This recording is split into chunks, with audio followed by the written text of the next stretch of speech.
Hi అండి అందరికీ. నేనైతే ఈ వీడియోలో బయో ఎంజైమ్‌ని ఎలా ప్రిపేర్ చేసుకోవాలో, అది ప్రిపేర్ చేసేటప్పుడు ఏమేమి జాగ్రత్తలు తీసుకోవాలో చెప్తానండి. మనం బయో ఎంజైమ్ తయారు చేసుకోవడానికి సిట్రస్ ఫ్రూట్స్ పీల్స్ ఉంటాయి కదండీ, అవి తీసుకోవాలి. వాటితో పాటు బెల్లము, వాటర్ అనమాట. నేను తీసుకున్న దానికి ఒక అర కేజీ వరకు బెల్లం వేసానండి. మీరు తీసుకున్న దాన్ని బట్టి వేయొచ్చు. అలానే వాటర్ కూడా అవంతా ములిగే వరకు వాటర్ పోసుకోవాలి.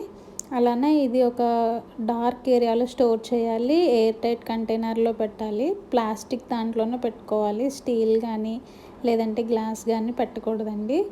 అలాగే రోజు మార్నింగ్ అంటే రోజుకొకసారైనా దాని మూత ఓపెన్ చేసి క్లోజ్ చేయాలన్నమాట. లేదంటే లోపల గ్యాస్ ఫామ్ అయిపోయి ఎప్పుడన్నా బర్స్ట్ అయ్యే ఛాన్సెస్ ఉంటాయండి. ఈ ప్రికాషన్స్ అయితే ఈ బయో ఎంజైమ్ రెడీ చేసినప్పుడు తీసుకోవాలి. డార్క్ ఏరియాలోనే పెట్టాలండి. అంతేనండి.